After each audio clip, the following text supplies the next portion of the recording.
Hello everyone, welcome back to the channel. Hope you are doing well. As you know, notifications are out. तो ये time है अपनी preparation को और मजबूत करने का. And with respect to this series मैंने कुछ और इम्प्रूवमेंट्स किए. जैसे अभी जो नया पैटर्न है, करंट पैटर्न है यूपीएससी प्रीलिम्स एग्ज़ाम का, उसमें रादर जो 1 2 3 स्टेटमेंट्स है तो उनको नंबर्स की फॉर्म में ना पूछ के यूपीएससी आपसे पूछता है कि how many of these statements are correct और इनकरेक्ट, है ना. तो मैंने उस थीम पे जो है बेस्ड कुछ क्वेश्चंस पिक किए हैं.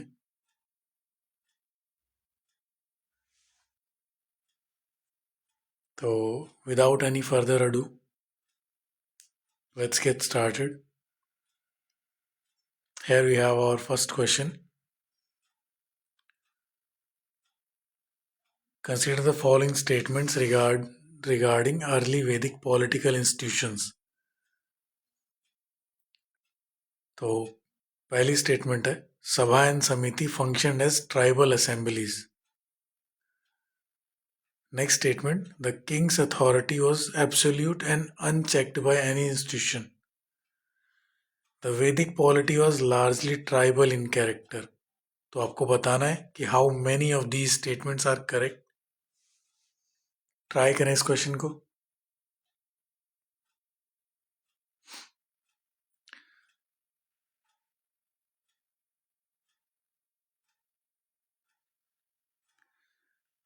तो अगर हम इसके सॉल्यूशन की ओर बढ़ें तो सभा एंड समिति जो थी वो किन बेस्ड, ठीक है, बेसिकली क्लैन बेस्ड असेंबलीज थी, जिसमें अगर हम इसके स्पेसिफिक्स में जाएं तो हमें ये जानकारी मिलती है कि जो सभा थी, ठीक है जी, just a second, clan based थी. जो सभा थी वो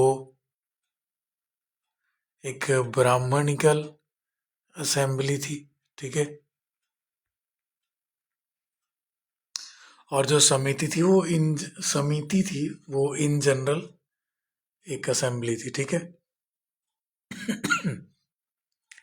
ये हम जानते हैं कि किंग की पावर जो थी वो एब्सोल्यूट नहीं थी यहाँ पर, ठीक है. बिकॉज जो पावर्स थी वो ये सभा एंड समिति से भी डिराइव होती थी, ठीक है.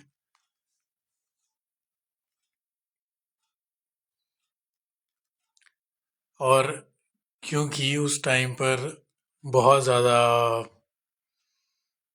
डेवलपमेंट नहीं थी वैदिक एज में तो प्राइमरीली जो वैदिक सोसाइटी थी वो ट्राइबल कल्चर की थी. आई एम सॉरी,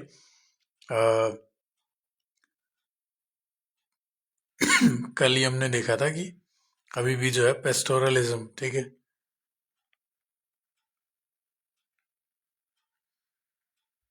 फॉलो हो रहा था, ठीक है. Drink some water.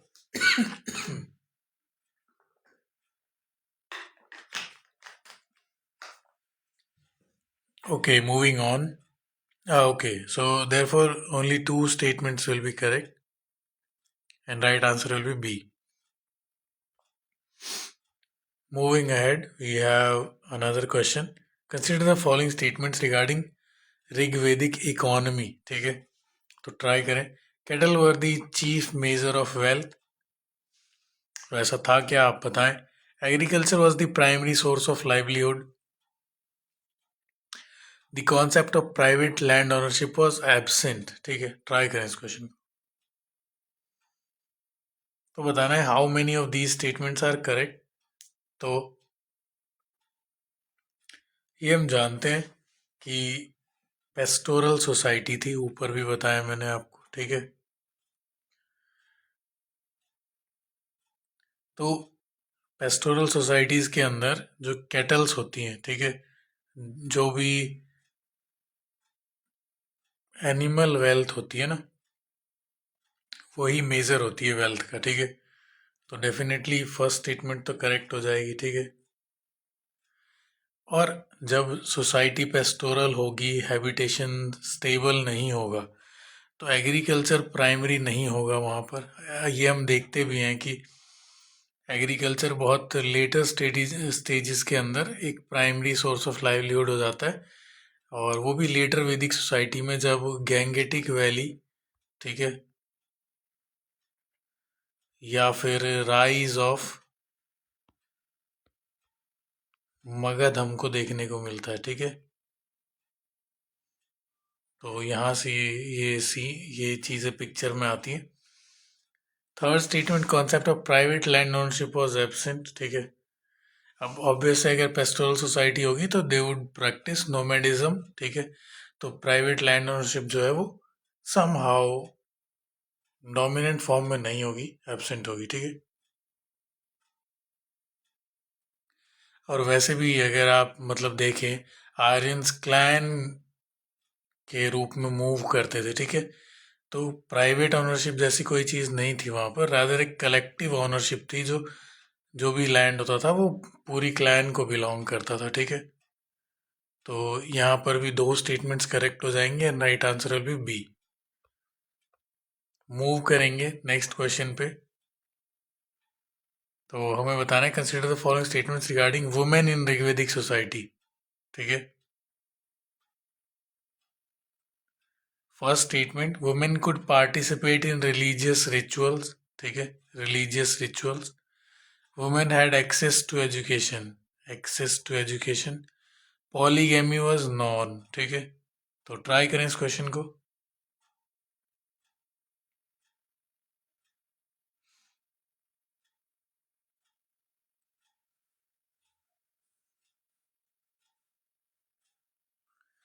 So if you would consider these statements, तो वुमेन्स जो है वो रिलीजियस रिचुअल्स में पार्टिसिपेट कर सकती थी, ठीक है। ये बहुत एक जेनरिक सी बात है, ठीक है। क्योंकि हम उस टाइम पर देखते हैं ना कि जो लोपामुद्रा या गो, एक सेकंड मैं लिख देता हूँ, लोपामुद्रा या फिर जो घोष है, ठीक है। तो ये तो ऋषिकाज ही थी ना, मतलब, ठीक है, सेज ही थे ये भी। और इनको रिचुअल लाइफ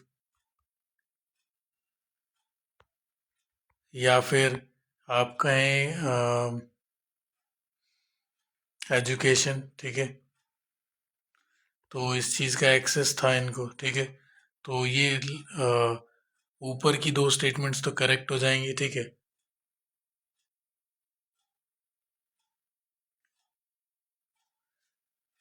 बट अगर आप देखें, अगर कभी भी जहाँ से हम जनपद पीरियड की तरफ मूव करेंगे, ठीक है, और इवन इन जो क्लैन हेड्स होंगे, ठीक है, तो वो मल्टीपल वाइफ्स, क्योंकि ये चीज़ अब लग सकता है लोगों को कि ये ऑब्जेक्टिफाई किया जा रहा है या what ever, but historically women जो थी वो एक मतलब आई वुड से कि स्टेटस का ही पार्ट थी, कि इफ समबडी कुड हैव 2 और 3 वाइफ्स, तो वो सिंबलाइज करता था उसकी प्रोस्पेरिटी को, ठीक है, इन दी हिस्ट्री, ठीक है। तो ये चीज़ तो गलत हो जाएगी, क्योंकि पॉलीगैमी तो एग्जिस्ट करती थी, बट अगेन वो रिस्ट्रिक्टेड थी इन दी एलीट स्फेयर, है ना। तो यहाँ पर भी बी जो है वो करेक्ट आंसर हो जाएगा।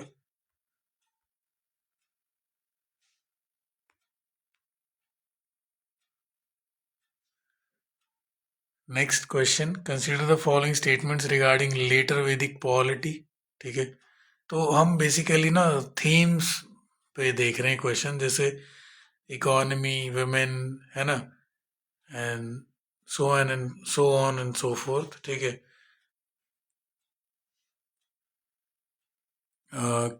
किंगशिप बिकेम हेरिडिटरी, ठीक है, तो ऐसा हुआ था क्या। और ट्राइबल असेंबलीज लॉस्ट इम्पोर्टेंस, ये लेटर वैदिक पीरियड की बात कर रहा है, माइंड यू, कहीं आप इसको मिस इंटरप्रेट करें, ठीक है। Territory became the basis of political organisation, ठीक है। तो जैसे मैंने बताया आपको, ओके एनीवे आप ट्राई करें पहले इस क्वेश्चन को।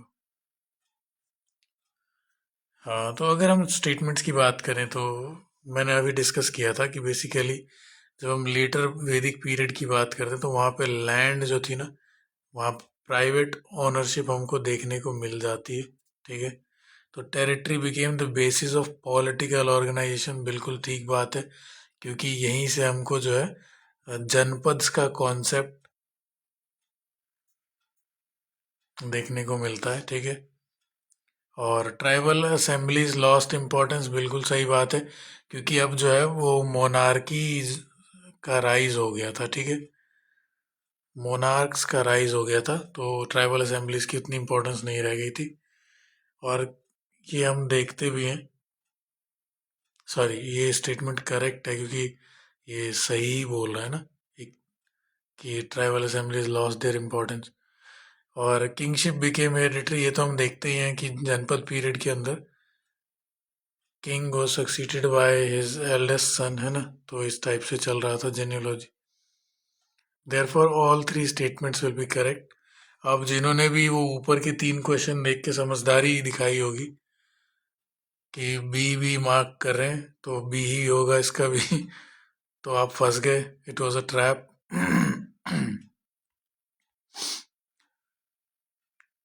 क्वेश्चन नंबर 5 कहता है कि consider the following statements. Iron technology was known to Rigvedic people and iron tool facilitated agriculture expansion in later Vedic period. Try करें इस क्वेश्चन को।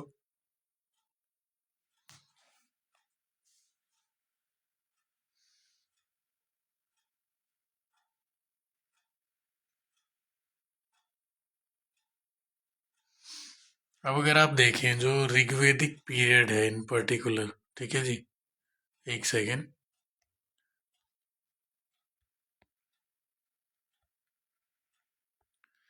तो अभी आप हड़प्पा का डिक्लाइन हमने देखा, ठीक है। देयरफॉर जो जो बिगिनिंग होगा किसी भी नई सोसाइटी का, तो वो जो रिसोर्सेज होंगे पुरानी सोसाइटी के उसी को यूज़ करेगा सबसे पहले।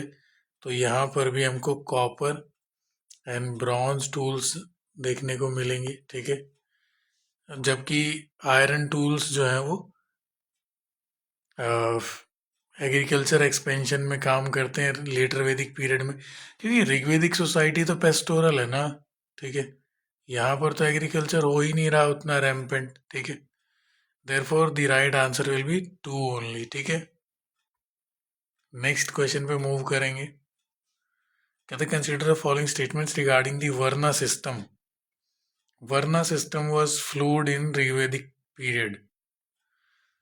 तो कहता है कि जो वर्ना सिस्टम है ना वो रिजिड नहीं है, ठीक है, फ्लेक्सिबल है ऋग्वेदिक पीरियड में। It became rigid and birth based in later Vedic period, ठीक है, रिजिड एंड बर्थ बेस्ड। और Shudras were excluded from rituals in Rigvedic period, ठीक है। तो ट्राई करें इस क्वेश्चन को।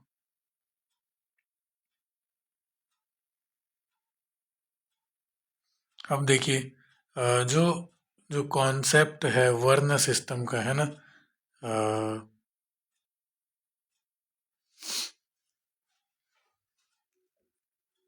जिसमें ऐसा बोलते हैं कि वर्ण जो है ब्राह्मण, क्षत्रिय, वैश्य एंड शूद्र, 4 वर्ण, ठीक है।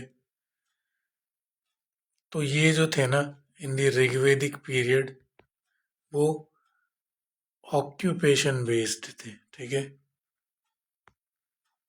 एंड लेटर वैदिक पीरियड में हम देखते हैं कि ये बर्थ बेस्ड हो जाते हैं। तो ये दोनों स्टेटमेंट्स करेक्ट हैं, ठीक है। और शूद्रास और excluded from rituals in Rigvedic period, तो जब सिस्टम फ्लूइड है, रिजिड नहीं है, ठीक है, तो किसी के एक्सक्लूजन का सवाल तब आएगा जब सिस्टम रिजिड होगा। And it takes place in the later Vedic period, ठीक है। तो यहाँ पर राइट आंसर हो जाएगा बी, ठीक है जी। आगे चलें। Next question consider the following statements regarding later Vedic religion. तो लेटर वैदिक रिलीजन में मतलब बेसिकली जो ट्रांजिशन है वैदिक टू लेटर वैदिक, तो क्या चेंजेस आए रिलीजन के कंटेक्स्ट में। पहली statement, ritual sacrifices became more complex and expensive. ठीक है, complex and expensive. Prajapati replaced Indra, ठीक है, as the most prominent deity and religious practices became less priest dominant। Try करें इस क्वेश्चन को।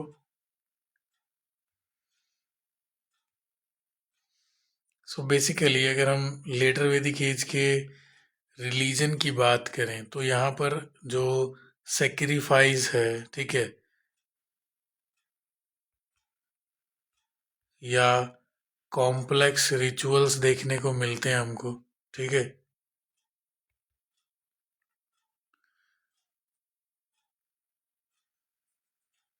बहुत टाइप के यज्ञ और चीज़ें होने लगती हैं, ठीक है।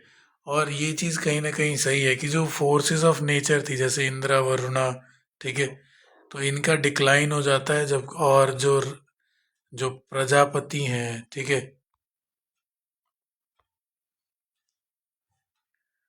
तो वो इस एज में प्रोमिनेंट गॉड बन जाते हैं, ठीक है, लेटर वैदिक पीरियड में।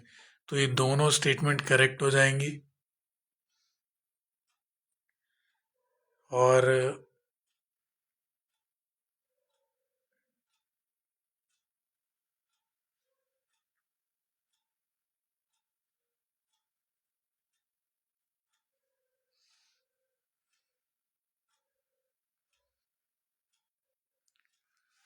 अच्छा, एक चीज़ है जैसे जो हमको राइज देखने को मिलता है ना बुद्धिज्म जैनिज्म का, दैट इज इन दी और at the end of later Vedic period, ठीक है। तो अगर आप देखें जो जैनिज्म और बुद्धिज्म का कॉज है उनके राइज का, ठीक है, वो क्या है, प्रीस्टली डोमिनेटेड सोसाइटी। ये कह रहा है कि लेस प्रीस्टली डोमिनेटेड। तो ये स्टेटमेंट इस लॉजिक से भी गलत है, ठीक है। आपको कंटेक्स्ट पता है तो बहुत अच्छी बात है, अदरवाइज लॉजिकली भी दिस इज इनकरेक्ट, राइट। तो right answer will be only two statements are correct. Next पे मूव करेंगे। Consider the following statements, Sabha was more aristocratic than Samiti. अब ये कंटेक्स्ट मैं आपको ऊपर दे चुका हूं कि सभा एंड समिति क्या है, ठीक है। Samiti was general assembly of the tribe. Both institutions disappeared completely in later Vedic period. Completely disappear हो गई थी, ठीक है। तो ट्राई करें इस क्वेश्चन को। तो जैसे मैंने आपको बताया भी कि जो सभा थी, ठीक है जी, वो एलीट डोमिनेटेड थी, ठीक है, और एलीट उस टाइम पे ब्राह्मण्स थे। जबकि जो समिति है वो generally general assembly of the tribe, तो ये सही है।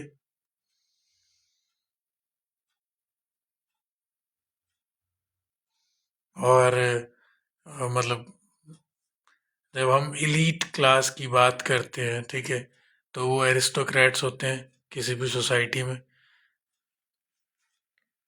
अब दोनों ही इंस्टीट्यूशंस क्या डिसअपियर हो गए थे, वो भी कंप्लीटली इन द लिट, ऐसा नहीं है। आप देखें इन्होंने जो अपनी प्रोमिनेंस है, ठीक है, या कहें कि इनकी इम्पोर्टेंस जो है ना,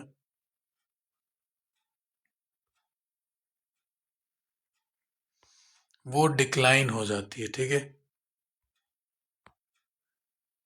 बट ये कंप्लीटली डिसअपियर नहीं होते हैं, ये बात गलत है। तो right answer will be only two statements are correct, B. Which the following development is associated with later Vedic period, ठीक है जी। ये 2017 में पूछी गई थीम है लेटर वैदिक पीरियड के बारे में, क्या सही है, ठीक है। Emergence of private land ownership, use of punch marked coins, urbanisation of the Gangetic plains, growth of guilds. Guilds is nothing but merchant and traders का जो हैबिटेशन होता है ना, इंडिजीनियस उनकी जो सोसाइटी होती है उसके बारे में बोल रहे हैं. ट्राई करें इस क्वेश्चन को.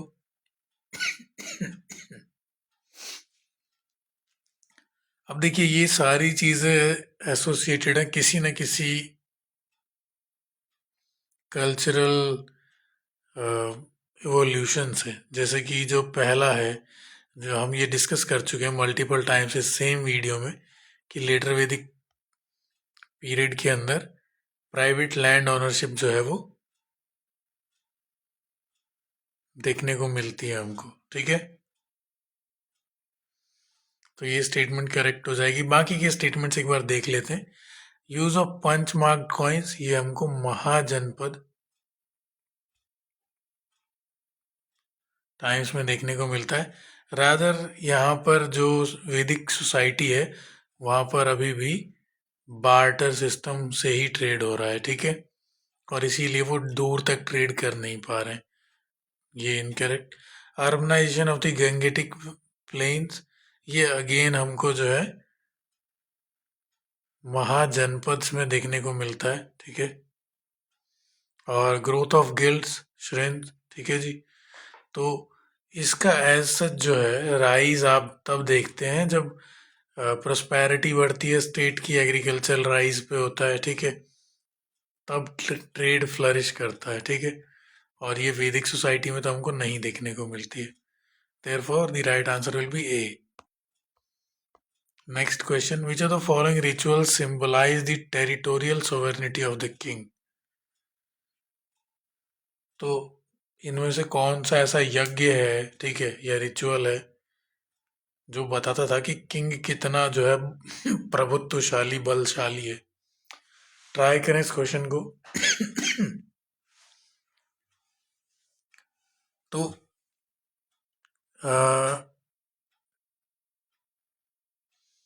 कुछ टाइप ऑफ रिचुअल्स हैं, ठीक है, जो परफॉर्म किए गए time and again to gain a form of prominence, a form of domination with respect to other kingdoms. ठीक है, and kings. तो उसमें से एक जो अश्वमेध यज्ञ है, ठीक है, जिसके बाद ऐसा टाइटल लिया जाता था कि he has defeated all the Kings, है ना. तो अश्वमेध यज्ञ में बेसिकली एक हॉर्स सेक्रीफाइस होता था जिसमें horse was set free by a king. ठीक है, और उसको जो भी रोकेगा तो उसको वॉर करनी पड़ेगी जिस किंग ने उस हॉर्स को छोड़ा उसके साथ में. और अगर किसी ने भी उसे नहीं रोका, therefore the king will be declared कि हाँ भाई, मतलब everybody has accepted his sovereignty. ठीक है, एंड हिज डोमिनेंस. तो इससे पता चलता था कि टेरिटोरियल सोवेरेनिटी ऑफ द किंग का. ठीक है, तो ये राइट आंसर हो जाएगा हमारा. इसके अलावा एक ना इम्पॉर्टेंट रिचुअल देखने को मिलता है हमको, दैट इज कॉल्ड हिरण्यगर्भ. ठीक है,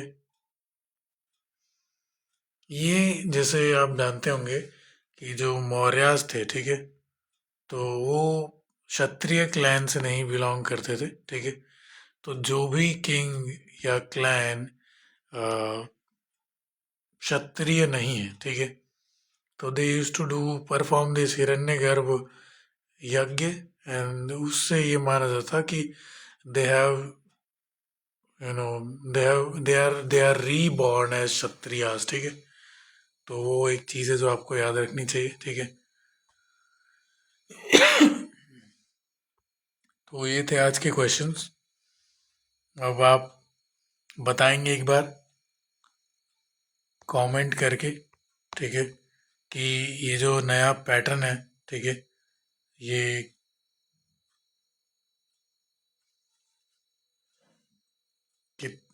किस प्रकार से रेजोनेट करता है आपके प्रिपरेशन से. ठीक है, एंड फर्दर अगर कोई आपकी क्वेरीज हैं, डाउट्स हैं, तो आप कमेंट कर सकते हैं.